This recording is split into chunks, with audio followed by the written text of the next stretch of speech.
तो लागे बेतार दाएं ओरी बाएं के हिले तो लागे बेतार होय तोर गुनु इंडिकेटर होय तोर गुनु इंडिकेटर होय तोर गुनु इंडिकेटर होय तोर गुनु इंडिकेटर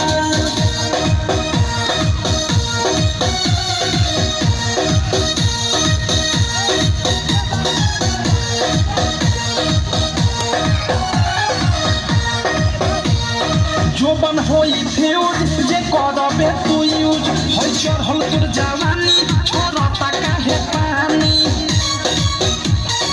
इहे जानी जोबन होई फ्यूज जे करबे